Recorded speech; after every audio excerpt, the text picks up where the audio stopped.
ഒരു വെടിക്ക് രണ്ട് പക്ഷി എന്നൊക്കെ കേട്ടിട്ടില്ലേ, അതുപോലുള്ളൊരു മുട്ടക്കറിയാണ് കേട്ടോ അത്. അപ്പോൾ ഞാൻ ഈ മുട്ടക്കറി ഉണ്ടാക്കാൻ വേണ്ടിയിട്ട് 5 മുട്ടയാണ് എടുത്തിട്ടുള്ളത് കേട്ടോ. അപ്പോൾ ഈ കാര്യമായിട്ട് ഈ മുട്ടയും ഈ കറിയും കൂടി നമ്മൾ ഒരുമിച്ച് കുക്ക് ചെയ്യുന്നു എന്നുള്ളതാണ് ഇത് ഒരു വെടിക്ക് 2 പക്ഷി എന്ന് പറയാൻ കാരണം കേട്ടോ. ഒരു പ്രത്യേക ഫ്ലേവർ ഉള്ളതും പെട്ടെന്ന് റെഡിയാക്കാൻ പറ്റുന്നതുമായ ഒരു കറിയാണ് കേട്ടോ അത്. അപ്പോൾ ഇതിലോട്ട് നമുക്ക് മുഴുവനോടുള്ള കുരുമുളക് കുറച്ചെടുത്താൽ മതി, പിന്നെ കുറച്ച് പെരുംജീരകം, വെളുത്തുള്ളി, ഇഞ്ചി, പിന്നെ അതുപോലെ തന്നെ കുറച്ച് കറിവേപ്പില, പിന്നെ ഒരു വേറെ പാത്രത്തിൽ എടുത്തിട്ടുണ്ട് 2 വലിയ ഉള്ളി, ഒരു തക്കാളി, കുറച്ച് കറിവേപ്പില, ഒരു പച്ചമുളക്.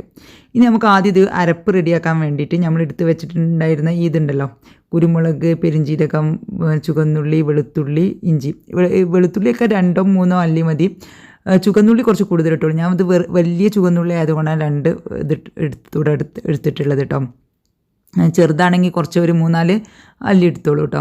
അപ്പോൾ ഈ അരച്ച അരപ്പ് നമ്മൾ ആദ്യം ഒരു കുക്കറിലോട്ട് ഇട്ട് കൊടുത്തു. ഇനി നമുക്ക് വേണ്ടത് നമ്മൾ എടുത്ത് വെച്ച ഈ കട്ട് ചെയ്ത് വെച്ച ഇതുണ്ടല്ലോ, 2 വലിയ ഉള്ളി, ഒരു തക്കാളി, ഒരു പച്ചമുളക്, കുറച്ച് കറിവേപ്പില, അതും കൂടി ഞാൻ കുക്കറിലോട്ട് ഇട്ട് കൊടുത്തിട്ടുണ്ട്. ഇനി നമുക്ക് ഇതിലോട്ട് മസാലപ്പൊടികളായിട്ട് ഒരു 1/2 ടീസ്പൂൺ മുതൽ 3/4 ടീസ്പൂൺ വരെ മഞ്ഞൾപ്പൊടി, അതേ അളവിൽ തന്നെ ഒരു മുളക് പൊടി, കൂടുതൽ വേണ്ട, കാരണം നമ്മൾ മുഴുവനോട്ടുള്ള കുരുമുളക് കുറച്ചിട്ടിട്ടുണ്ടായിരുന്നല്ലോ. ഈ കുരുമുളകിൻ്റെ ടേസ്റ്റ് ഇഷ്ടമില്ല എന്നുണ്ടെങ്കിൽ കുരുമുളക് കുറച്ചിട്ടാൽ മതി, കൂടുതൽ മുളക് പൊടി ഇട്ട് കൊടുക്കുക. പിന്നെ വേണ്ടത് നമുക്ക് ഇതിലോട്ട് കുറച്ച് മല്ലിപ്പൊടി, പിന്നെ കുറച്ച് ഗരം മസാലപ്പൊടി, ഒരു 1/4 ടീസ്പൂൺ ഗരം മസാലപ്പൊടി, ഒരു 1/2 ടീസ്പൂൺ മല്ലിപ്പൊടി ഇട്ട് കൊടുത്തിട്ടുണ്ട്. പിന്നെ വേണ്ടത് നമുക്ക് വെളിച്ചെണ്ണ കേട്ടോ. വെളിച്ചെണ്ണ നമുക്ക് ഇതിലോട്ട് തന്നെ ഒഴിച്ചു കൊടുക്കാം. വെളിച്ചെണ്ണയും കൂടി ഒഴിച്ചു കൊടുത്തിട്ട് നമുക്കൊരു തവി വെച്ചിട്ട് നമുക്കിത് നല്ലപോലെ ഒന്ന് മിക്സ് ചെയ്ത് കൊടുക്കണം.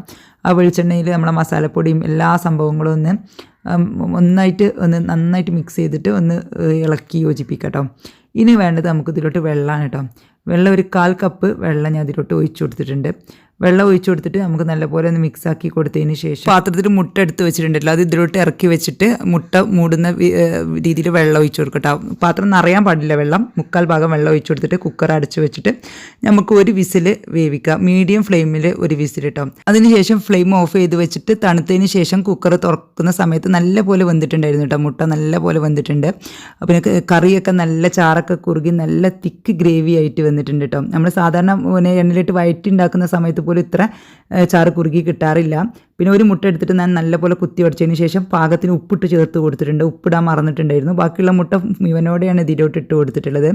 കാരണം ഒന്നും പൊടിച്ചിടാൻ ഞാൻ മുട്ടക്കറിയുടെ ഫ്ലേവർ കിട്ടിയില്ല കേട്ടോ. അപ്പോൾ എല്ലാവരും മുട്ടക്കറി ഉണ്ടാക്കുന്ന സമയത്ത് ഇതുപോലെ ഒന്ന് ഉണ്ടാക്കി ട്രൈ ചെയ്തിട്ട് ഫീഡ്ബാക്ക് അറിയിക്കട്ടോ.